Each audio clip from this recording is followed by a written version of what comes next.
కించపరచదనే విషయం ప్రజలు నమ్ముతారు. కానీ ఒక వ్యక్తి వ్యవస్థకు వ్యతిరేకంగా పోరాడుతూ మా యొక్క నిజాయితీ నిరూపించేటువంటి సందర్భం అది కూడా ఒక ఛాలెంజ్.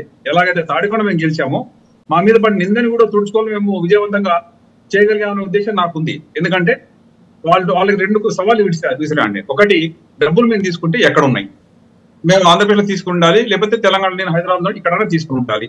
ఈ రెండింటి మీద రేట్ చేయొచ్చు. ఇచ్చిన 5-10 నిమిషాల్లో మీరు ఎవరు ఇచ్చారంటున్నారో అక్కడి నుంచి మీరు తీసుకోవచ్చు. ఆ క్యాష్ పక్కన మా ఫోటో పెట్టి మమ్మల్ని నిలబెట్టి మరీ తీసుకొని మమ్మల్ని అరెస్ట్ చేసుకోవచ్చు, జైలు పంపచ్చు. ఇది మొట్టమొదటి.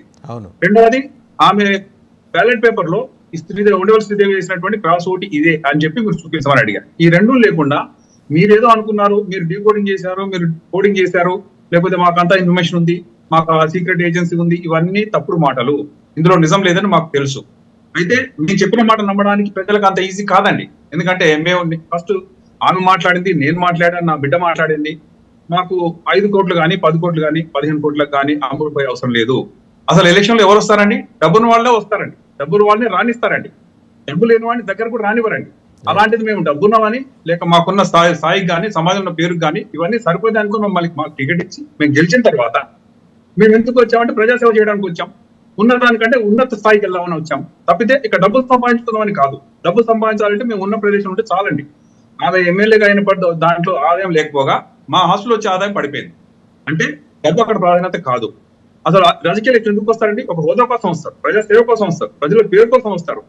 తనకు ఉన్నటువంటి ఆ ఆదాయ వనరుల కంటే మించి తన యొక్క హోదా ముఖ్యం, ప్రజలకు చేరువ కావాలి, ప్రజల్లో చిరసారి నిలుచుకోవాలి. అదే రాజకీయ నాయకుడు. మీరు ఇంత చెప్తున్నారు, జగన్మోహన్ రెడ్డి గారికి ఈ మొత్తం ఈ వివరణ ఇచ్చుండాల్సింది కదా. మీరు మీడియా ముందు మాట్లాడుతున్నారు, ఇప్పుడు మాతో మాట్లాడుతున్నారు, ఆయనకి చెప్పుండాలి కదా. అన్న మా దగ్గర ఇలా జరగదు అని ఎందుకు చెప్పుకోలేకపోయారు, వాళ్ళు ఎందుకు కన్విన్స్ కాలేకపోయారు? ఆమెను ప్రత్యేకంగా టార్గెట్ చేయాల్సిన అవసరం ఏముంది? అక్కడ ఒక దళిత మహిళ ఎమ్మెల్యేగా ఉంది, ఆమెను టార్గెట్ చేసి వైసీపీకి వచ్చే లాభం ఏంటి చెప్పండి ఒకసారి.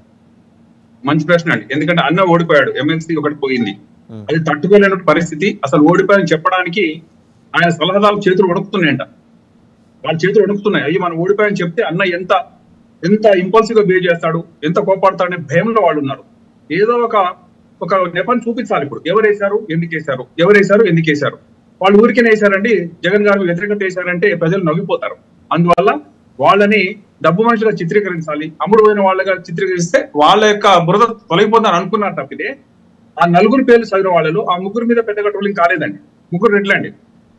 వాళ్ళు 3 రెడ్లే. వాళ్ళు వాళ్ళ స్థాన బలిమి కావచ్చు, ఏదైనా కావచ్చు, ఆ కాన్స్టిట్యూన్సీలో ఉండి ఎవడైనా మా మీద అంటే కాల్చి తిరగొడతామని చెప్పి పత్రికా ముఖంగా చెప్పారు, మీడియా ముఖంగా చెప్పిన వాళ్ళు. మేము అలా చెప్పలేదండి. మేము పడిన బురదను తుడుచుకోవడానికి నానా యాతనలు పడుతున్నాము. మా మీద పడిన నిందకు నిజంగా నిరూపణ ఏంటి అని అడుగుతున్నాము. అవి ఏమి ఈ రోజు వరకు కూడా చూపించలేదండి. ఇంకో పాయింట్ ఆ రోజు చెప్పాను నేను, అన్న మేము మీకు ఎంతో కష్టపడి టికెట్ ఇచ్చాం, రాత్రి 2 గంటలకు మాకు డిక్లేర్ అయింది, 2 గంటలప్పుడు ఆయన ఇంటికి కలిసాం, మీరు ఊహించదన్నా మీకు గెలిచారయ్యా అన్నారు. మరి మేమేం తప్పు చేశామని సడన్ గా ఇంత డెసిషన్ తీసుకున్నారు? మీరు మళ్ళీ రీకన్సిడర్ చేయండి. ఏ వ్యక్తి అయినా సరే ఒక తప్పు డెసిషన్ తీసుకోవచ్చు, అది ముఖ్యమంత్రి కావచ్చు, ప్రధానమంత్రి కావచ్చు. ప్రధాని మోడీ గారు ఆ రైతులకు చేసినటువంటి ఆ విషయంలో సారీ చెప్పి మరి దాన్ని రివర్స్ చేసుకున్నారే.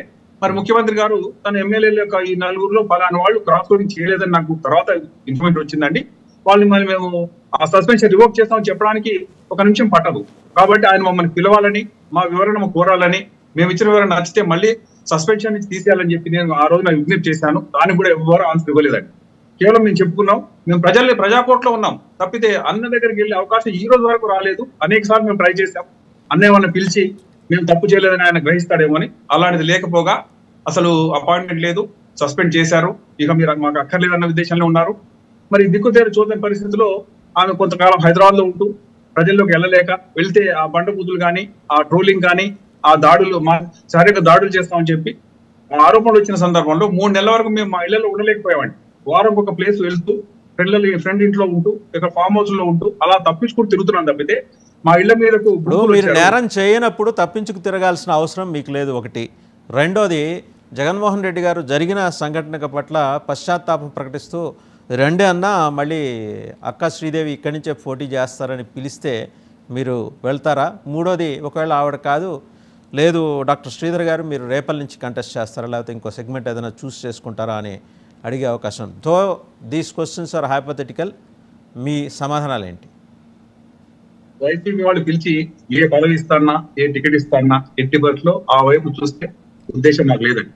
రాజకీయాల నుంచి విరమించుకున్నా పర్లేదు. తప్పితే వారిలో ఉన్నటువంటి అట్లా లోపభూయిష్టమైనటువంటి వ్యవస్థ, అక్కడ ఉన్నటువంటి ఒక అబద్ధపు కోటరీ, జగన్ అన్న యొక్క ఇంపల్సివ్ బిహేవియర్, కొద్దిగా ఆలోచించి తీసుకునే నిర్ణయాలు 10 ఏళ్ల లేకపోతే పార్టీలోనే అంత కోటరీ ఉందంటే 40 ఏళ్ల పార్టీలో కోటరీ ఇంకెంత బలంగా ఉంటుంది ఒకసారి ఆలోచించండి. అయితే కోటరీ వారి యొక్క క్వాలిటీ కూడా డిఫరెంట్ ఉండాలండి. ఎందుకంటే కోటరీ లేకుండా ముఖ్యమంత్రి డైరెక్ట్ గా ప్రతి ఒక్కరిని మాట్లాడలేరు. కానీ కోటరీని they are put to test, అంటే వాళ్ళని కూడా రకరకాల అగ్ని పరీక్షల ద్వారా సెలెక్ట్ చేసుకోవడం జరుగుతుంది. కోటరీలో ఉన్నవాడు నిజం చెప్తాడా, లేకపోతే అతను కూడా ఏమైనా డాక్టర్డ్ వర్షన్ చెప్తాడా అనే ఉద్దేశంలో. అయితే చంద్రబాబు గారు చుట్టూ కోటరీ ఉందా లేదా, వాళ్ళు ఏం చేస్తారో మాకు తెలియదు. ఎందుకంటే మేము ఆ పార్టీలో కొత్త. మేము డైరెక్ట్ ఇంకో విషయం ఏంటంటే డైరెక్ట్ చంద్రబాబు గారిని కానీ లోకేష్ గారిని కలిసే అవకాశం ఇక్కడ ఉందండి. నేను కలవదలుచుకుంటే పొద్దున కలుసుకుంటే సాయంత్రం పిలుస్తున్నారు వాళ్ళు. అలాంటి యాక్సెసిబిలిటీ ఇక్కడ ఉంది కాబట్టి తప్పు జరిగినా, కష్టం వచ్చినా, నష్టం వచ్చినా పిలిస్తే పలికే వాళ్ళు ఉన్నారనే ఒక నమ్మకం అయితే ఈ పార్టీలో ఉంది. మరి జగన్ అన్న దగ్గర ఆయన ఎమ్మెల్యేలకు కానీ మంత్రులకు కానీ అపాయింట్మెంట్ లేక నెలలు వారాలు అయిపోయి చివరికి వదిలేసుకుని వాడు పోయినా సరే పోతే పోయాడు తప్పితే ఆయనకు అపాయింట్మెంట్ లేదనే ఉద్దేశం జరుగుతున్నది మీరు చూస్తూనే ఉన్నారు. అసలు నాకు అపాయింట్మెంట్ లేదు కాబట్టి నేను రిజైన్ చేస్తున్నానని చెప్పిన వాళ్ళు కూడా ఉన్నారండి. అంటే ముఖ్యమంత్రి కానీ ఒక రాజు ఏం చేయాలి, ప్రజలను కన్నబిడ్డలు పాలించాలి, పాలించిన అవసరం నా యొక్క ఎమ్మెల్యేలని ఆకట్టుకోవాలి, వాళ్ళ ద్వారా సమస్యలు తెలుసుకోవాలి, పరిష్కరించాలి. అలా కాకుండా అన్ని వ్యవస్థలు నిర్వీర్యం చేసి అన్ని రంగాలు విఫలమై ప్రజలు హాహాకారం చేస్తుంటే ఫైనల్ గా చెప్పండి డాక్టర్ శ్రీధర్ గారు, తిరువూరు సేఫా, బాపట్ల సేఫా, ఏదనుకుంటున్నారు మీరు? మేము పార్టీకి లాయల్ పర్సన్స్ అండి. ఏది సేఫ్ అని కాదు, పార్టీ ఏది ఆదరిస్తే అక్కడ వెళ్తాం, అక్కడ దాన్ని సేఫ్ గా చేయడం మా ఉద్దేశం. మేము గెలిచి చూపిస్తాం, తద్వారా ఆ సేఫ్టీని మేము పార్టీ అధిష్టానానికి ఒక గిఫ్ట్ గా ఇస్తాం. తప్పితే మాకు సేఫ్ సీట్ ఇవ్వండి మేము అడగమండి. సేఫ్ సీట్ అడిగే వాళ్ళం అయితే తాడికొండలో పోటీ చేసేవాళ్ళం కాదు. ఓడిపోతాం తెలిసినా సరే మా కష్ట నష్టాలన్నీ కూడా అక్కడే పెట్టాం. పెట్టిన తర్వాత మాకు మంచి జరగలేదని ఒక నమ్మకం ఉంది. అసలు మీరు రాజకీయాలకు రావడం తప్ప, ఇక వైసీపీ ద్వారా వెళ్ళడం తప్ప అని చాలా మదనపడేవాడిని అండి. నాకు చివరికి వచ్చిన ఆన్సర్ ఏంటంటే రాజకీయాలకు రావడం తప్పు కాదు, కానీ వైసీపీ పార్టీ ద్వారా మేమైతే రంగప్రవేశం చేసామో అది చాలా తప్పైంది. తాడికొండ మీకు బోల్డని అనుభవాలు ఇచ్చింది మీ దంపతులిద్దరికి, మీకు డాక్టర్ శ్రీదేవి గారికి. ఈ అనుభవాల నుంచి ఏమన్నా గుణపాఠాలు నేర్చుకున్నారా? అంటే మీ చుట్టూ ఉన్న జనాలు మీకు నిజంగా నమ్మకస్తులైనా కాదా, అలాంటివి ఏమన్నా మీకు? ఎలాగూ యూఆర్ సీనియర్ డాక్టర్, ఒక ఏంటంటే దీని మీద వెళ్తుంటారు, ర్యాండమ్ టెస్ట్ల మీద వెళ్తుంటారు, ఇది కాకపోతే అది కాకపోతే ఇది చెక్ టు రూల్ అవుట్. అట్లాంటి టెస్ట్లు ఏమైనా ప్రజాక్షేత్రంలో మళ్ళీ చేసుకునే పరిస్థితి ఉందా మీకు? తాడికొండలో చాలా మంచి వ్యక్తులు ఉన్నారండి. అసలు తాడికొండ అనేది ఒక బంగారు కొండ. అక్కడ గెలిచిన వాళ్ళే పార్టీ గెలుస్తుంది, ముఖ్యమంత్రి అవుతారని ఆ పార్టీలో అనే ఒక నానుడిని మేము నిజం చేస్తాం. మేము కనుక ఓడిపోయింటే జగన్ అన్న ముఖ్యమంత్రి అయినప్పుడు ఈ ఉవాచ ఏదైతే ఉందో అది నిజం కాదు. కానీ తాడికొండలో జరిగినటువంటి ఇబ్బంది ఏంటంటే అది రాజధాని గడ్డ. అలాంటి దాన్ని గెలిచిన 6 నెలల కల్లా అన్న 3 రాజధానులు అని చెప్పి 3 ముక్కలాట్లని దాన్ని అందరినీ కన్ఫ్యూజ్ చేసి భవిష్యత్తుని అగమ్య గోచరం చేసి ప్రజలకు వారి కౌలు ఇవ్వకుండా 33,000 ఎకరాలు ఇచ్చిన